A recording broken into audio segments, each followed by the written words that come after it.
Madam Clerk, we clear? Yes. All righty. We'll call this meeting to order and welcome you all here this evening for our Fletcher Town Council meeting. We'll begin the meeting with a moment of silence where you can pray, meditate, or just enjoy a moment of silence to yourself.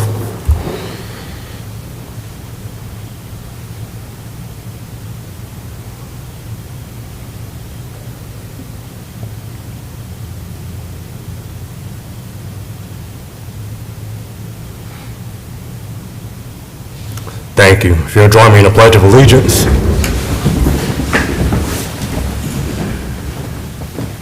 I pledge allegiance to the flag of the United States of America and to the republic for which it stands, one nation, under God, indivisible, with liberty and justice for all. Thank you.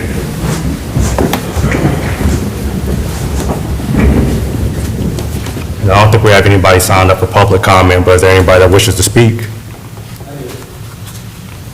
No? Go for it. Sorry, we missed that. Just say your name and your address. Jeff Johnson, 203 Windsor Forest Circle. First of all, I just want to thank you guys for your service. Has anybody ever thanked you all for your service? I really appreciate it. Public service sounds like a glamorous job, but in reality, having to sit there and listen to people like me complain. I promise I'm going to try not to complain tonight. My backyard borders Fanning Bridge Road. Mayor, we've sat on that back porch of my next door neighbor. But I wanted to bring this we've talked about it, but I wanted to bring it to the group as well. And my wife is tired of hearing me complain about it. She said, go talk to the town council. I've got a bird's eye view of what goes on Fanning Bridge Road. I work from home. I've lived at 203 for about 8 years. When we first moved into the neighborhood, the traffic was steady, but it was controlled. Never saw any large trucks or rarely anybody speeding down Fanning Bridge. But today it's a different road. And there's lots of reasons for that, but it's a rarity to see any vehicle going down this road at 35 miles an hour. And it's also a rarity, and this is one of my complaints, to have an entire day when I'm not in a meeting and I have my picture frames vibrating on the wall because of compression brakes. They seem to use it right in front of our subdivision. But the difference in Fanning Bridge Road and the other roads in the area, in my opinion, is that Fanning Bridge cuts right in the middle of a very large residential neighborhood. I pulled up Google Maps and I counted the number of houses there. There's 430 houses in that area from the new light there to Boiling Springs Church. And that's a ton of houses. And this is one of the reasons I wanted to talk to you guys.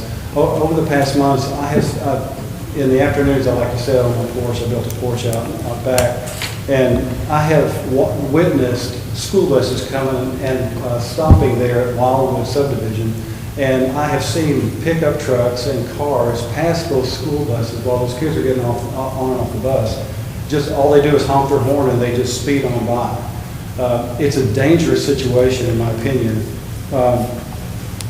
So my question to the council, and I guess it's more of what can we do about it? I saw the video from the last meeting, and I heard the report from our police department. I love you guys, I really do. I'm in training to be a chaplain, and we have a lot of case studies from police, and so I really sympathize with the job. I know they're overwhelmed. I don't see how they do anything with 5 officers. Again, we have a problem in that, we have Continue, it's fine. Yeah. we just have a road running through this residential neighborhood. And I just think it's a matter of time before God forbid, some child walks out in front of a car and, trying to mow the front of our subdivision it seems to me that people actually try to hit you while you're on the mower. It's just a crazy environment. Anyway, and I also heard that there was going to be a purchase in one of the meetings of a traffic information thing. Is there any update on that as well? And does that do any logging in terms of speed? So that's all I wanted to ask. All righty, we thank you for your comment. Is your house the one house that keeps it along Fanning Bridge mowed? I'm sorry? Is your house the one that keeps it mowed on Fanning Bridge? Well, Where they put up a new fence and, yeah, I put up the new fence. They actually laid me off last year. Steve laid me off. We've got a bunch of guys, younger guys in the neighborhood, but when they don't do it, I go down there too. Yeah.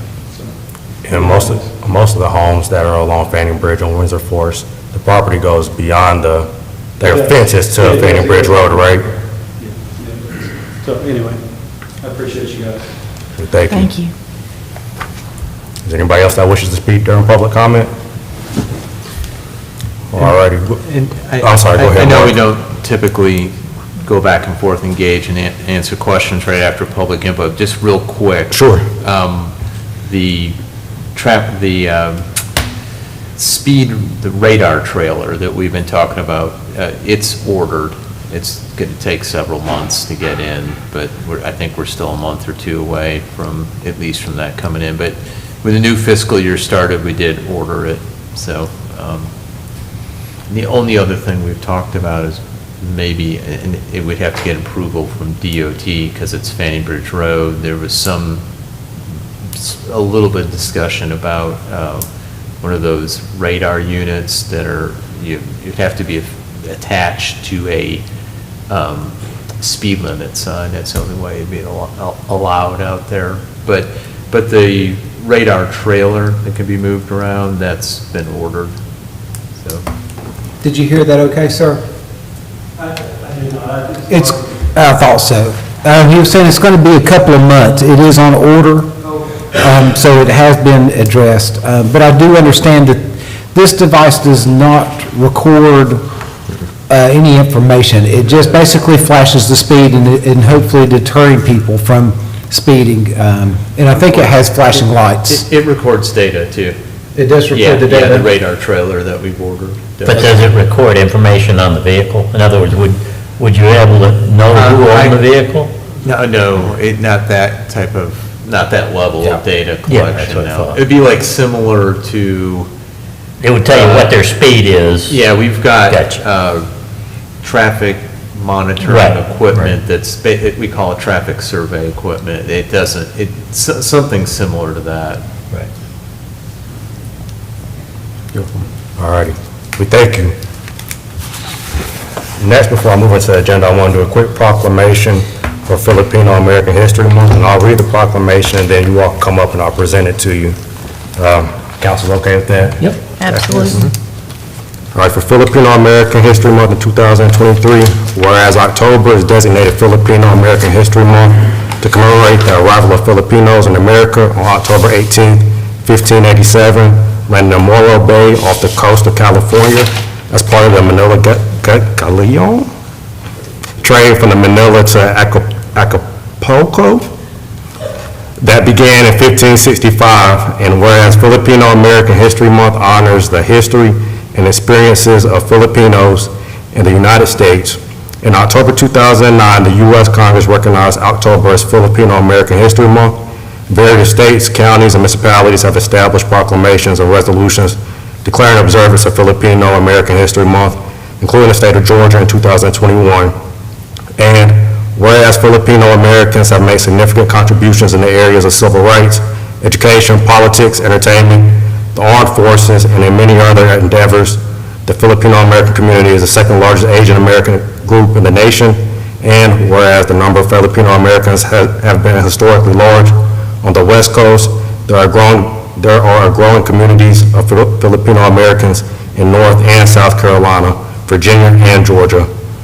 There are growing numbers of Filipinos in Henderson County, and whereas there is a rich Filipino American history that is being discovered, we encourage people to learn more about this growing community by visiting the website of the Filipino American National Historical Society at fanhs-national.org.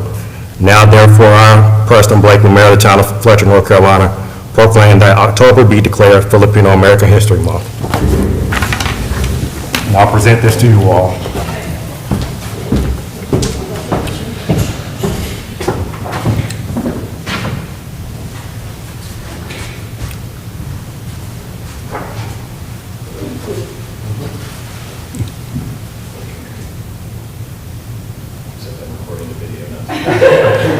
sorry. Still looking good. Thank you. No, you're welcome.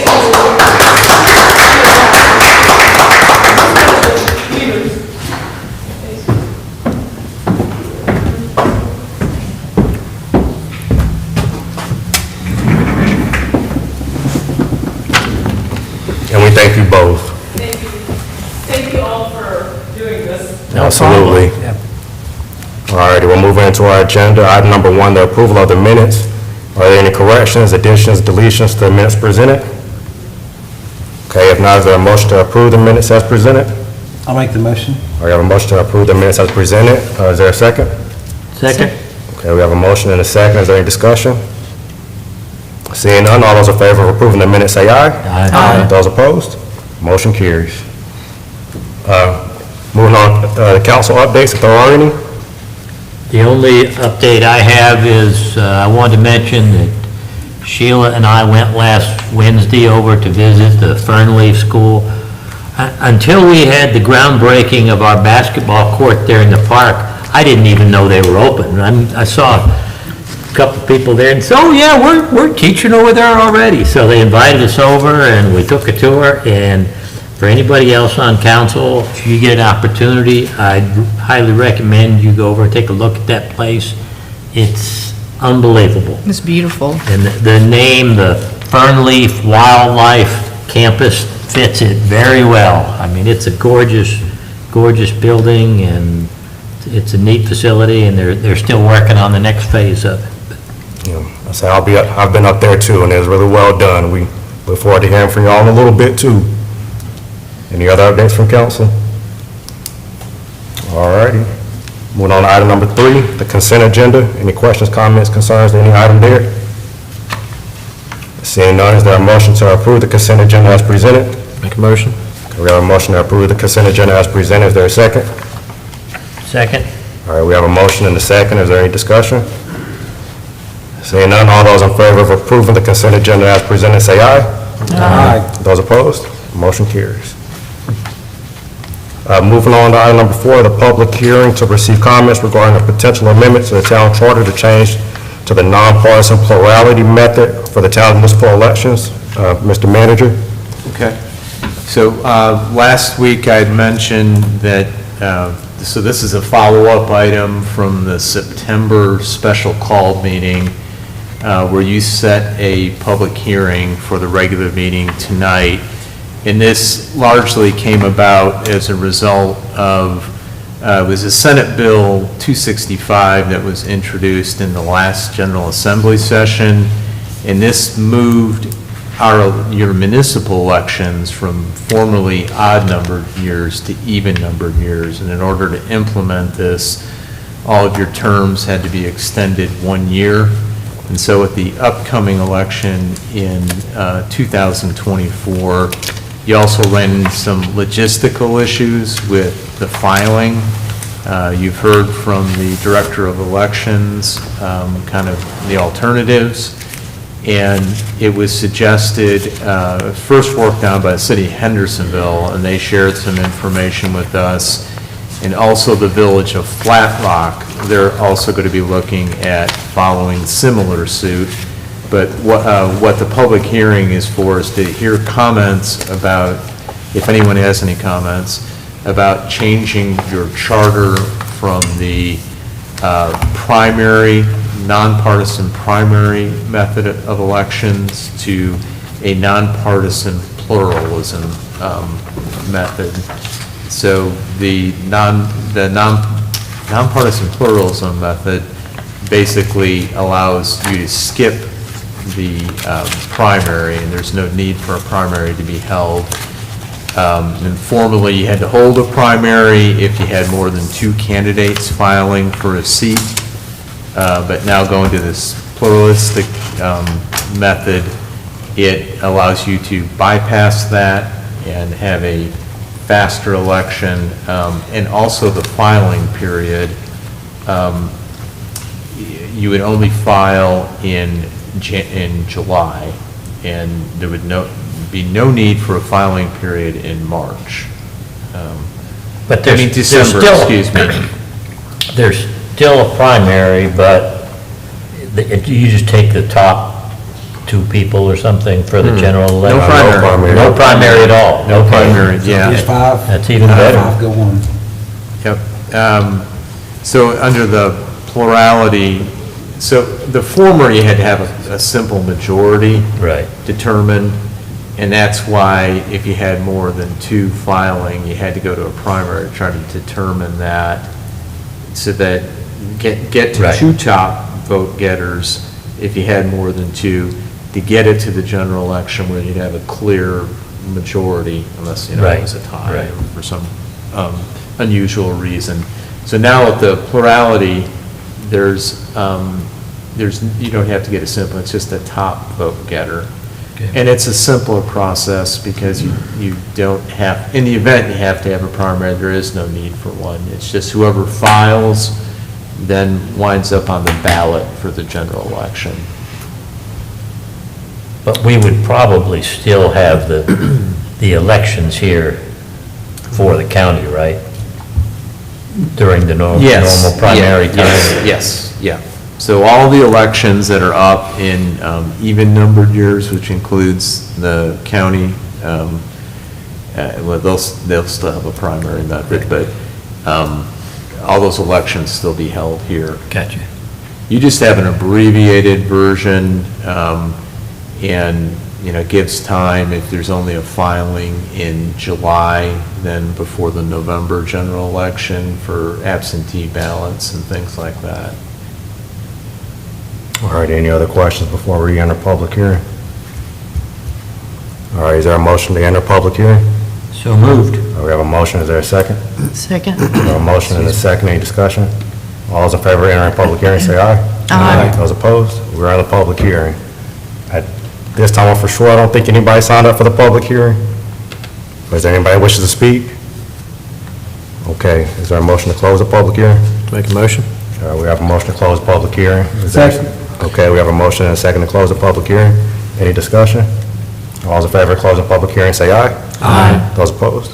And we are outside of public hearing, and we'll vote on that next month. Yeah, so next month, I would bring an ordinance before you to amend the charter. And then also, as was discussed last week, our state senator, Senator Moffett, is looking to introduce a bill that would basically make this change without having to take council action. We'll see if that gets filed and it moves. If it doesn't in time, and maybe regardless, we'll bring the ordinance back, or put the ordinance on the November agenda, so you can make the change if you vote to approve that at that time. Just out of curiosity, the bill that he's submitting, is that just for Henderson County or is it statewide? It's just for Henderson County. Well, Well, Henderson it's- County is district. his district, correct? Yeah. Well, and it's But it's just specifically... three Right, municipalities. Flat Rock, Fletcher, Yeah. Hendersonville. Oh, okay. Yeah, that's right, Flat Rock. Have you gotten an Henderson. update from any of the other municipalities? Because I wasn't quite sure if Hendersonville's decision was solid or not. I mean, my understanding is it appears to be moving forward with Hendersonville. Okay. And my understanding from Flat Rock is that it is. Now, I mean, something could happen and they change course. They still got to hold their public hearing, which is this month, and then, bring the ordinance up for final action in November. But the impression I got, at least from talking to City of Hendersonville, it appears that they think this is a good move to simplify the election process and address the logistical challenge that y'all are dealing with this crossover into another year and trying to have the filing period not too far out from the general election, which would be the case if it was December versus July of next year, this December versus July next year. But that's the impression I get. I said, I'll tell you, Sheila, I spoke with Mayor Weedman from Flat Rock, and he seemed pretty confident that they were going to do it, at least last time we spoke.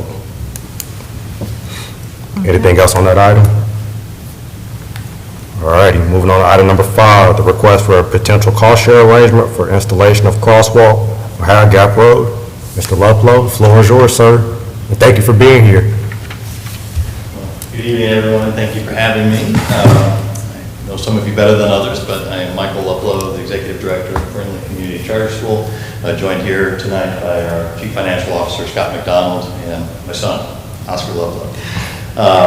May I give you? Sure. Thank you. This will just help everybody, orient everyone. Thank to you what we're very much. talking about. How many copies do you have? Thank you, Mr. Johnson. Got 9 copies. Okay, perfect. I was going to say, make sure the clerk gets one. Yeah. We've had 10, but the stapler didn't work. Thank you. Well, first, thank you so much for having us here tonight, and really appreciate Councilmember Davey, your kind words, and Mayor Blakely as well, and Councilwoman Franklin. Thank you so much for coming out and having lunch with us and taking a tour of the campus and seeing No, what thank we're you. all about and the next iteration of Fernley as we continue to grow from kindergarten through 3rd grade back in 2016 to what is now kindergarten through 10th grade, and soon to be kindergarten all the way through high school. So we really appreciate your support over the years, and appreciate you making us feel so welcome here as well. Reason I'm here tonight is to chat a little bit about the possibility of sharing the costs of the installation of, and I'm going to butcher this several times tonight, a rectangular rapid flashing beacon at the crosswalk on Howard Gap that runs across from Fernleaf over to the sidewalk that abuts Billmore Community Park and the apartment complex and the Pain Center across there on Howard Gap. Just by way of a little bit of background information, DOT installed the existing crosswalk there as a part of the Howard Gap widening project several years ago. And if you look at the first picture on the packet I gave you there, the red arrow points to the location of that. Fernleaf is on the left and the park is on the right there. And that is a very typical crosswalk with typical crosswalk signage. And as we've observed over the last couple of years, people coming and going from the park to Fernleaf, from the apartment complex to Fernleaf, some of our students going back and forth, and we offer a lot of overflow parking for large events that are happening over at the park. We've seen some pretty unsafe situations there. In our opinion, the existing crosswalk signage there just isn't adequate to draw drivers' attention to the fact that people are crossing. So that was really the initial thought for us as a safety issue. We approached DOT last spring about making some enhancements there to that, and their recommendation was that we install, I'm going to get it right again, the rectangular rapid flashing beacon. This is similar to what you may have seen at Fletcher Academy further down on Howard Gap Road. It's basically a push button that actuates some flashing lights and draws drivers' attention to the fact that there's someone about to cross the crosswalk there. And I've included an image on the bottom of the first page there that shows roughly what we're talking about there. That's just a sample. I believe you all know, but Fernleaf is deeply committed to helping the Cane Creek Greenway project along, and we'd love to see that come routed through our campus, and the existing designs that we've seen all kind of point in that direction, and we're really honored to be a part of that, and would like to do everything we can to help that along. And we really believe that there's a bit of a slam dunk opportunity with this crosswalk here, and one is for pedestrian use for the future greenway, but also just people coming and going from the park in Fernleaf right now, along with Fernleaf students who live in the surrounding area, whether it's the apartment complex or somewhere walking into town and across to some of the other neighborhoods referenced here tonight. DOT has indicated that they do not have funds available for installation of this, and that cost burden would be borne by Fernleaf if that was something we were interested in, which is part of why we're here to talk to you all tonight about requesting some cost sharing there. DOT did, however, indicate that all future maintenance would be handled by them. So once the install goes in, there's no additional responsibilities for upkeep or maintenance or any costs associated with that. Once it's in, DOT takes care of it from there. The estimate that they provided, I've included on page 2 in the packet there, for the installation, the cost is $21,600. DOT does this type of work through what you may be familiar with, called a reimbursable agreement, where we would pay the cost of the installation up front. They would complete the installation and then either refund us any money that was overpaid, which never seems likely to happen, or bill us for any additional costs beyond that. I think it is a fair assessment to say that we should round that number up just a little bit, just to be on the safe side as we're considering this. So basically, I'm here tonight to ask of you if you would be willing to split the costs of a rectangular rapid flashing beacon so that we can enhance the safety of that crosswalk, both for future greenway use as well as current park and Fernleaf use, as well as for our student safety crossing there as well. And I welcome any questions or comments. If there's anything else I can provide, I'd be happy to. Got a question? I do understand that you've got, that this is for the future greenway, that we're going to eventually tie something in right there. Is there anything else that Fernleaf provides to Fletcher, like public parking or a soccer field, or some things that would entice people that the citizens other than Fernleaf students would be using that crosswalk to use? Sure, I would say a handful of things on that front. One, we do provide overflow parking for virtually all of the large-scale events that Fletcher Park offers, and that overflow parking, pedestrians are crossing from our campus onto the sidewalk on the other side using that crosswalk. So that's one big part. We'll also say that we're just a really important member of the community. We bring in, we now have a population of 675 students, and so we bring in from neighboring communities 600 plus vehicles and traffic every single day of, well, you may not want to hear about the traffic, but we bring in people into the town, into the community that are supporting the community, that are shopping and frequenting Fletcher businesses. And I like to think we're just sort of a fixture of the Fletcher community here as well. I think Councilmember Davey had a question. When I look at this map, I wonder if it might be better to put it a little bit farther south so that the... It's a great idea, and I will say one that was shared by everyone that ever first looked at the possibility of a crosswalk here. Several years ago, we looked, before the widening expansion project, we looked at it with DOT, some representatives of the town of Fletcher, as well as Fernleaf staff, and our preferred location really would have been right across at the entrance from the park there. And you don't know this until you're standing there, but there's at least a 4 to 6 foot difference in the grade there, and DOT said that they could not put a crosswalk there because of accessibility issues. They could not get a wheelchair across there, so they had to find the flattest spot that had the greatest amount of visibility from either direction. And the bridge posed a few problems with visibility there as well. So our preferred location also would have been there, but this was the place that DOT said was absolutely the safest and was in line with their regulations. That answered my question. Do you have any intentions of putting a sidewalk the length of your property or anything to that manner to? Say that again, I'm sorry. Do you have any intentions on putting a sidewalk in the length of your property to get maybe from this crosswalk down to the parking lot or Yes. something like that, a paved type surface? Great question. So as a part of the requirements when we moved in, we did install a sidewalk that runs from almost the intersection of almost the railroad tracks there, all the way to our entrance where we're talking about the crosswalk, and then continues down to our main entrance. And the routes that we see for the future greenway would come across the street and then use that sidewalk to access our property by the entrance. And then from there, we are very open to any kind of installation of additional greenway path there.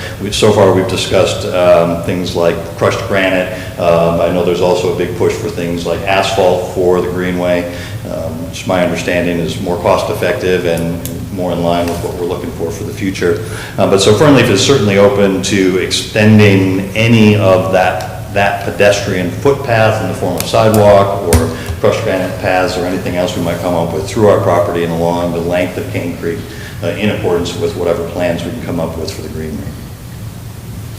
And just, if we get this funded, there may be some portions where, once you cross the road onto the Fernleaf property, that path may need to be reconfigured or widened to make it wide enough for the goals of the greenway. So A sidewalk certainly helps to a certain extent as it ultimately connects to something that kind of Right. runs parallel to the creek, but that probably would be a part of overall greenway expansion. You know, it serves a twofold purpose. I mean, you allow people to use like a sidewalk or path, but also builds a part of the trail that continues on. Of course, we gotta get this all funded, and I met recently with Michael and some other people at Fernleaf about greenway discussions, and so we're trying to identify grants for this. And recently find out it's a little bit more challenging than we anticipated even from our meeting with some of the DOT sources out there, federal and state Department of Transportation. But greenways are popular, and there's more sources that are being found to fund these things because people are really seeing the benefit of greenway trails.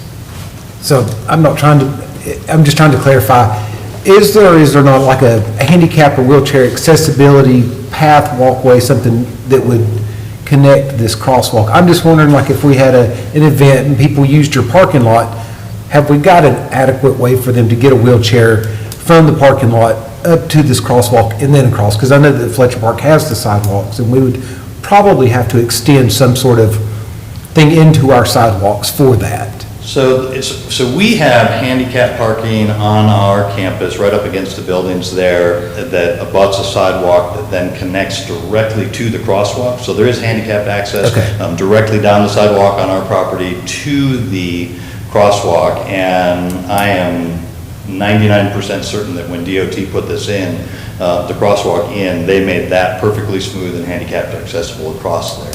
The other thing I would add, the way I see this likely going with the Greenway is that we would end up donating a conservation easement in one form or another to whichever entity this ultimately plays out with. And so we've explored a couple of options with local land conservancy, Conserving Carolina, but I know there's some discussion about some access to broader state and federal funding for the Greenway. And basically, Fernleaf is happy to put the section needed for the trail into whatever easement is necessary or whatever mechanism is needed to make that happen. Thanks.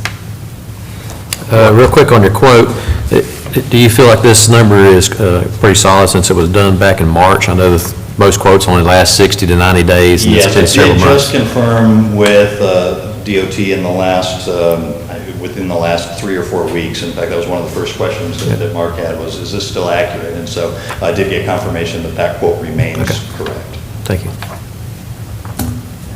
Inasmuch as any quote from DOT is an accurate reflection of the total cost we would expect to see. Well, I think this partnership makes a lot of sense. It seems like it's a win-win for both the town and for Fernleaf, truly.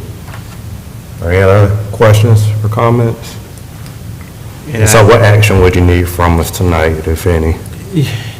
Well, what I would suggest, if you're comfortable tonight with a cost share agreement, and we didn't say how much cost share, I don't know if this is if the assumptions, if your request is 50/50 on this, I guess we probably should have, or is it something That has different? been my intention, but if 99% to 1% was preferred. I don't know what council. We very much. I don't know why 50/50, probably, I probably should have said 5.95.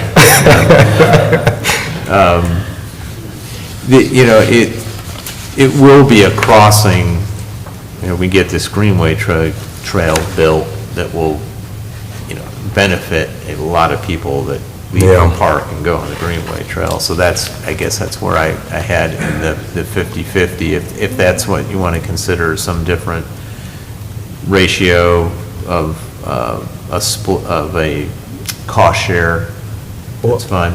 And then I would bring that back as a budget amendment to take because we don't have that budget anywhere right now, from unappropriated fund balance, which are fund balances in very healthy shape, to do that.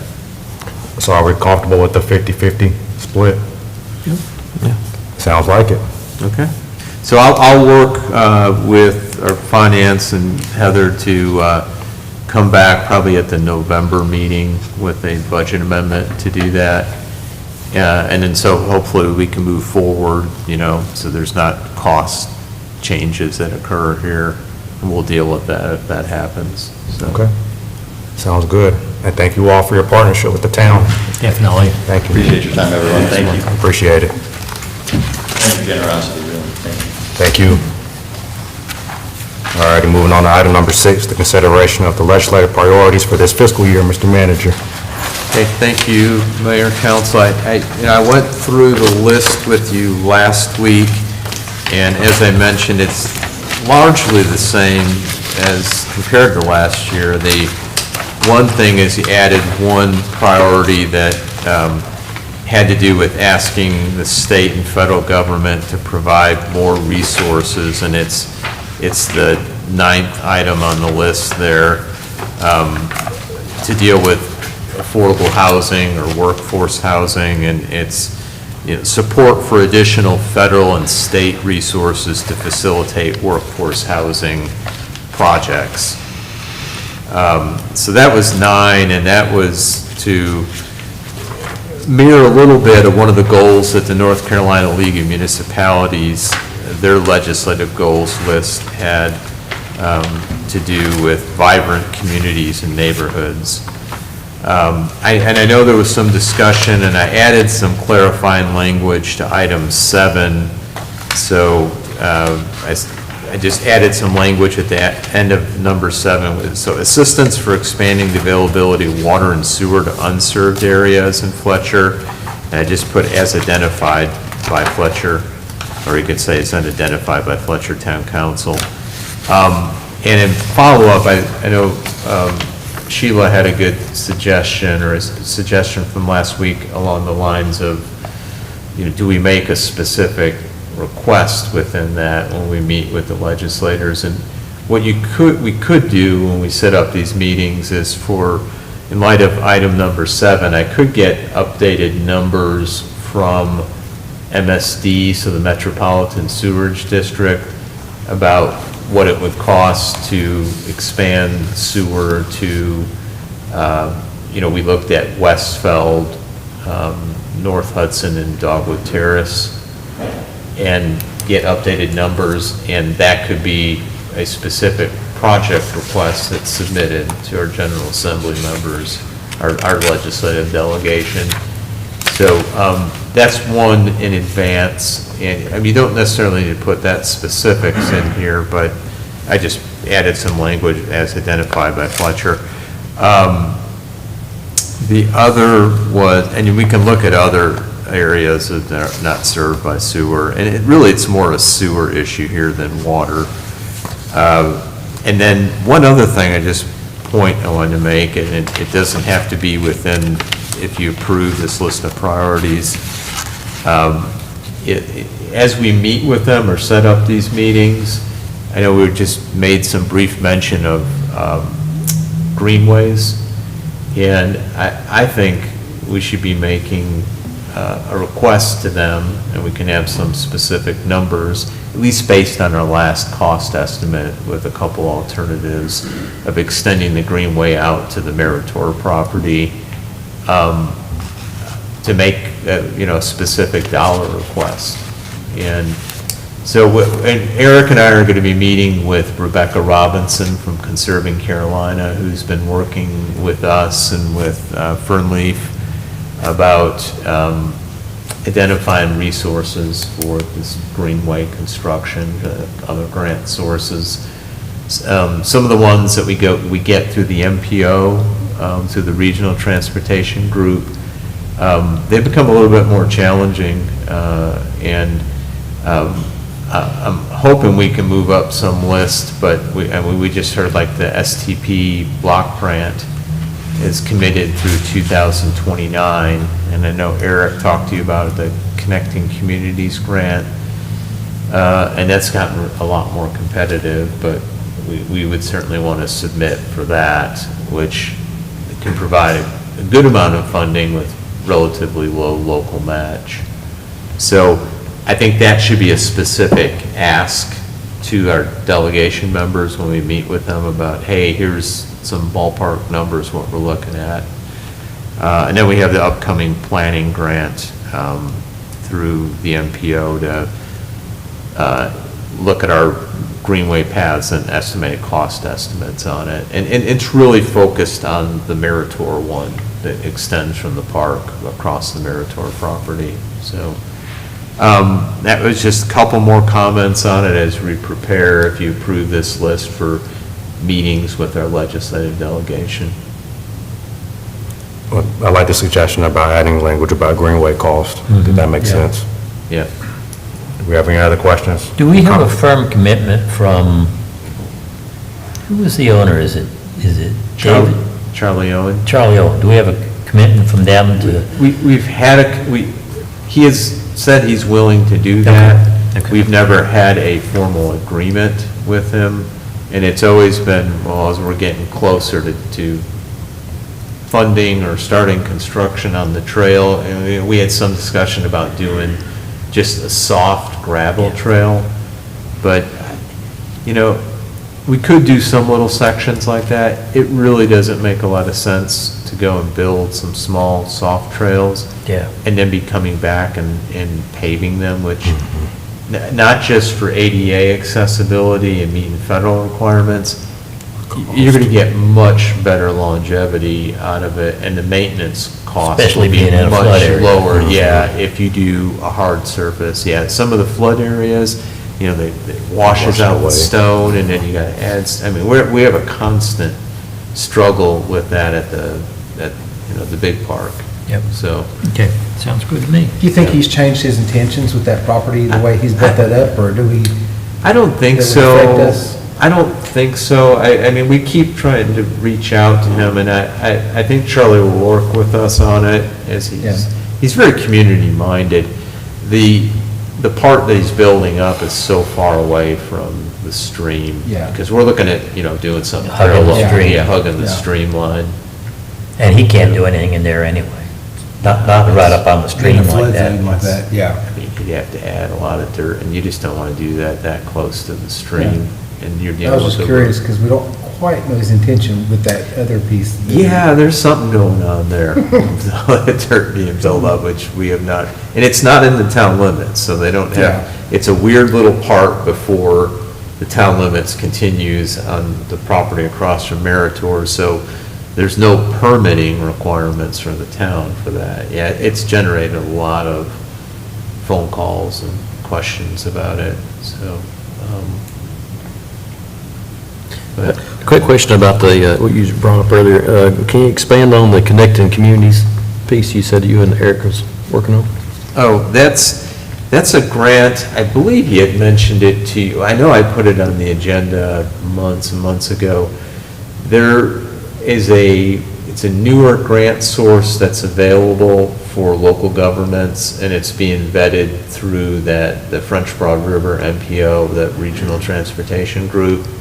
And its intent is really to help with greenway construction. I don't know if there's other types eligible or projects under their guidelines, but it's a new one, and we kind of got the impression on the front end that there was going to be plenty of resources for us to just, jump into it, put an application together and get a commitment, but we had since heard from the director of the MPO, Tristan Winkler, who's talked to you before, that it's been much more competitive, and the pot of money hasn't been quite as big as they anticipated. So it's a group that would donate money for grants or funds and stuff? Okay. Well, it's federal funds that, it comes through this reconnecting or connecting communities is the name of it.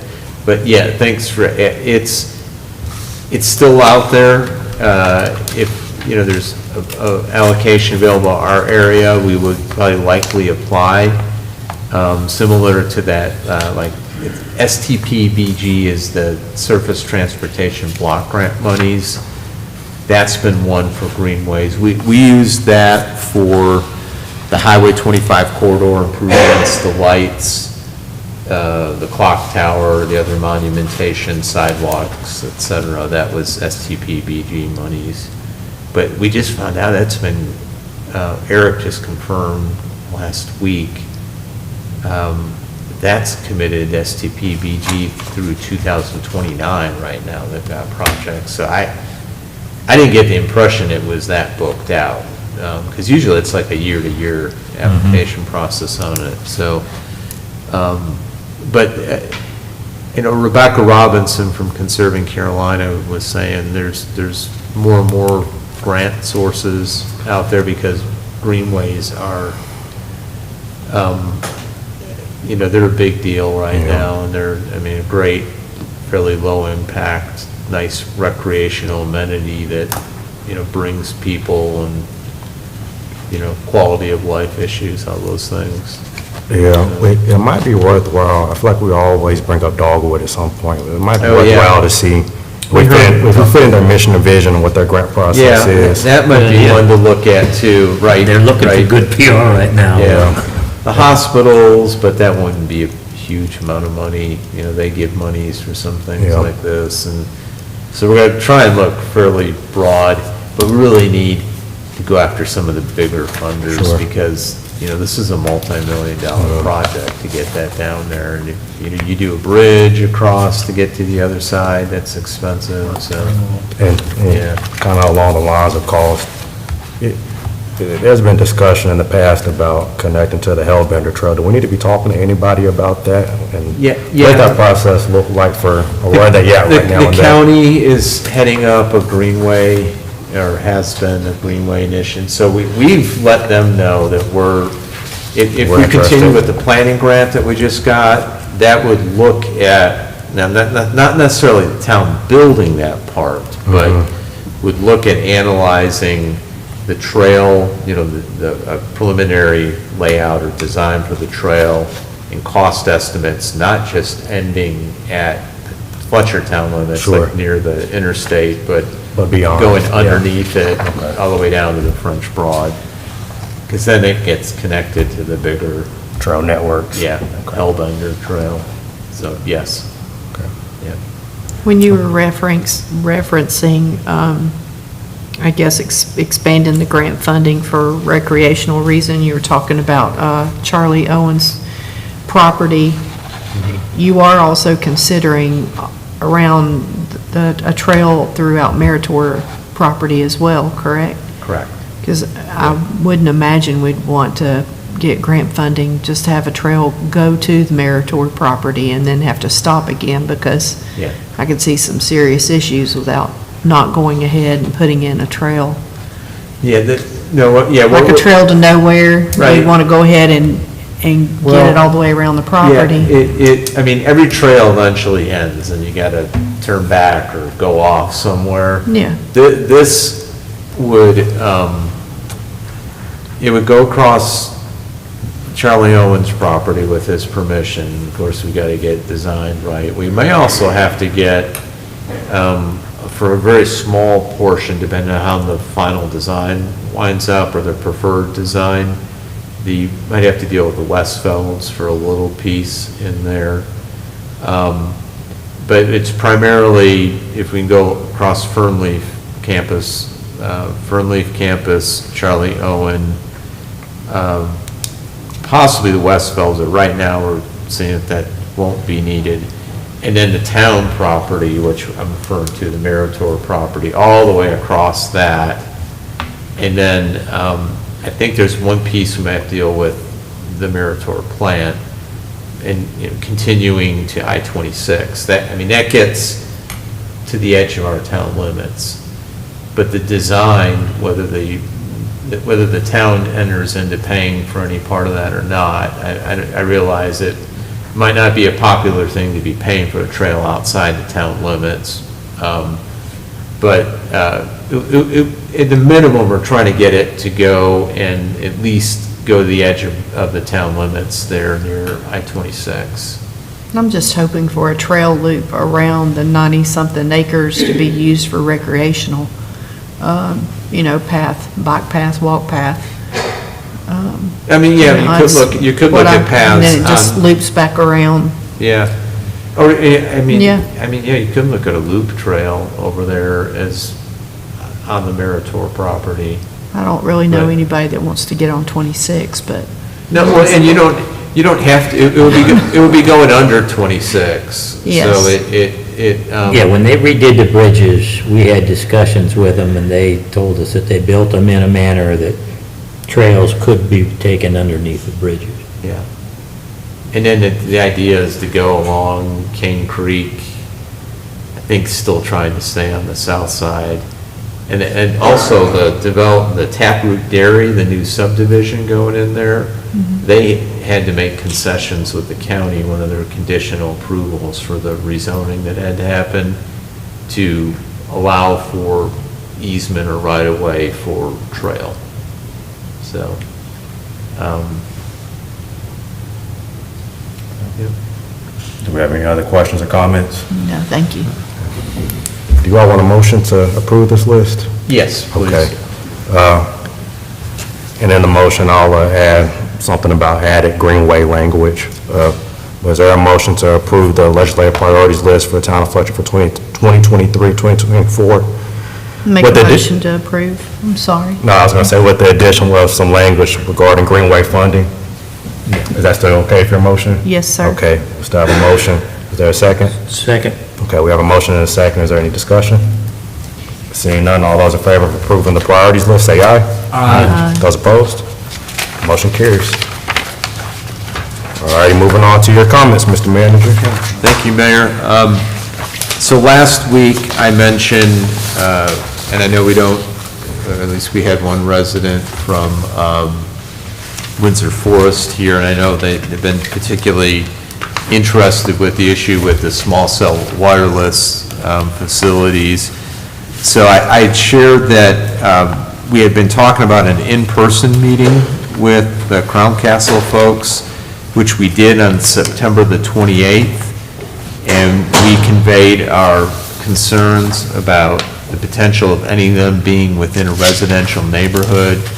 You know, in particular, Windsor Forest had already been being looked at, and also Franham Acres a little bit down the road. So they had mentioned 7 sites. 3 of those 7 sites, well, there might be a 4th one as well. I misspoke last week.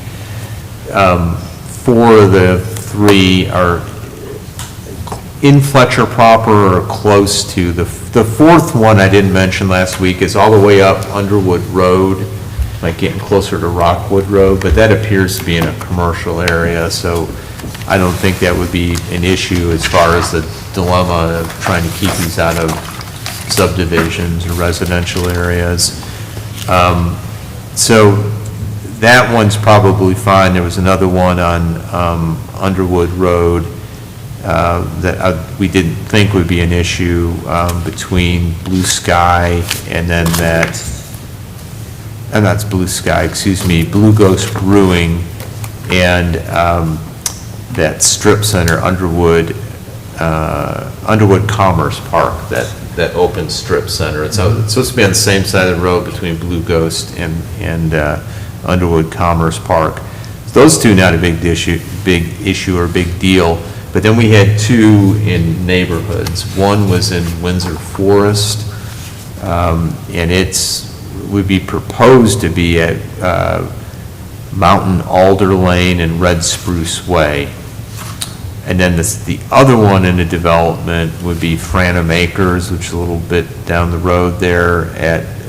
Within there would be at Oak Brook Road and Hickory Drive.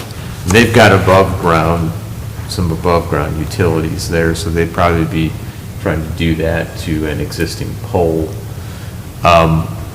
We had expressed on these 2 that I just mentioned that are in neighborhoods, if they could identify an alternative location that's not within the neighborhood.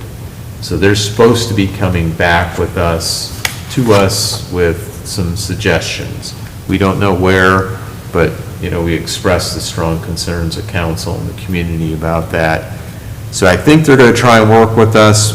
We don't have it back. As soon as I get it back, I'll be sharing that with you. So that was just a little update on their meeting with Crown Castle and the small cell wireless facilities issues. I mentioned the courts project last week, great ribbon cutting. They're being used, they're basketball, tennis court, pickleball, and being reserved out there. And we made those adjustments per your feedback from last week that you had about the fees for reservations and on the cement or the pebble underneath the benches. We've got a quote, we're just trying to firm that up to put cement underneath there so that that's not an issue. And they have the paddle holders. They're up, there is one up there about that. So there is one in place now? There is one there. There was one, I guess. I don't know. Well, I was there before it was Yeah. officially opened Yeah, anyway. yeah, yeah. when I was So, there. yeah, but they put one up. Yep, Excellent. Yep. So moving on from that, and I'd also mentioned that we had a meeting with some interested parties regarding soccer fields, and it was just very exploratory. The mayor and I met with Eric Claunch, who's been trying to advocate for additional soccer fields in the county, and then also the director of the Asheville Buncombe Youth Soccer Association, Mike Rochico. I'm sure I'm butchering his name here. And, you know, they're looking at Meritor as a potential location. They're just exploring right now if there's any more interest or want to talk about logistics of how to do something. We'll get you in the loop on that and get you all the way in on that. So, I mean, you know, we've worked on soccer fields for ages there, and just various groups haven't been able to kind of pull it together. And then the last thing, unless there's any questions about that, the last thing I had was I emailed you about the upcoming council vacancy for District 3 for Bob Davy. And Bob's indicated he will serve through the end of the year, through December.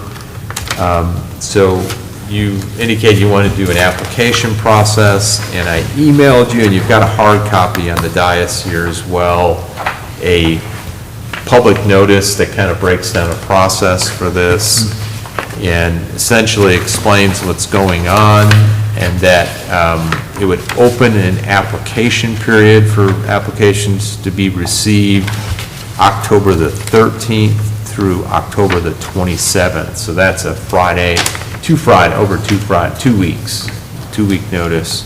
Hey, Mark, how are we advertising this? We will, of course, notify the media, so like a press release. We will put it on Facebook. We will put it on our website. I can do one of those connect calls too, if you would like that. And I think that's about it. Okay. You know, I think that should get the word out. Of course, we've got it on the meeting here too, which is Yeah. being recorded, so if anybody wanted to, you know, Did you have something, Bob? let Do we someone wanna- know. That connect call, do you want to try to just limit it to the District 3. District 3? Oh, yeah. Yeah. Yeah, Okay. because that's all we're talking about right now. So we'll do that. Facebook post I mentioned. Press release. And our website. And if y'all have anything else, help us get the word out, we'll do that. And just for the record, I feel like I've served the term that I was elected. I'm just not accepting the extra year that was passed on to us. Yep. I think that's fair. I think he's more than done your part over the years. Yeah. All right, and I think that was it. I didn't have it on here, y'all had mentioned, or we've been talking about, and I know there was a committee looking at some possible revisions to our fire contract with Fletcher Fire and Rescue, and we've communicated some of those, or all of them, to the fire chief there, and he shared it with their board, and they put a committee together to start looking at it, and we're going to meet with that committee, our committee, which is Councilman Lance and Mayor Blakely, on October the 20th, so at 11. Will that be an open? No. I mean, whatever comes out of this and needs to be discussed would be in an open I just council didn't know if meeting. it was a thing that everybody, the public. Yeah, I'd say, no, it wouldn't be helpful to do that, and not be transparent on it, just for the sake of being able to work on this, and make it efficient. I mean, y'all aware of some of the negotiating points? Yeah, I mean, I think we just need to negotiate, yeah. Yeah, anybody can find out, so,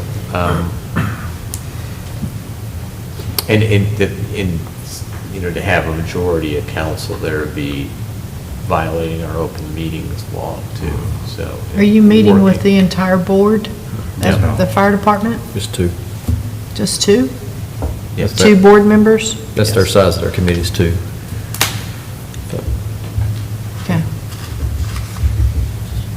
And the chief will be there, right? Am I recalling my that? understanding, yeah, he will be. I guess. Yeah. I mean, whatever happens has to go back, Yeah. whatever's agreed to the full board and through this council board, so. Yeah, just to try and make it a more efficient process, that's. Yeah, let them You work out decided some on of the the committee details, and then process, we can yeah. go more public. I have confidence in Councilman Lance and our mayor both in that meeting, so I feel well represented. Absolutely. Okay. I mean, just getting to the table and looking for that resolution. Yeah. A little bit more transparency and accuracy on several things that are safety issues. I appreciate that. Yep. That's all I got. Okay. Another thing. Sure. Just out of curiosity, is anybody else going to that National Manufacturing Day Yes. get-together Friday? You I gonna do think the you tour, and I too? are doing the same tour. Okay, Dennison. Yeah. We I had can to just- sign up for that. Just in case you were interested, I called Brittany and asked her if Manetti was one of the places doing tours, and she said, no, they're busy with that new company trying to go in there and stuff, so they're not participating, because that's the one place I'd still like to I take a know. tour. With MTEL, I mean, being on the other Yeah. side, MTEL. Yeah. I tell you, it's interesting, yeah, to see what MTEL is doing. Maybe And we if you want, you could can get that facilitate arranged. a Yeah. tour anyways, but they're, yeah. All right, any other Thank you. business from council?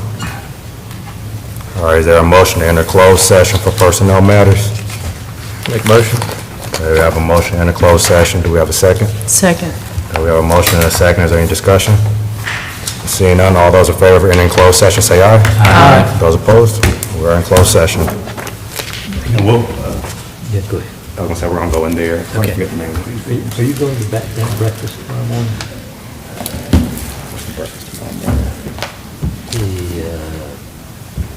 With Tagio. Oh, isn't that's Thursday, right? Oh, yeah, Thursday. Yeah, I'll be there. Okay.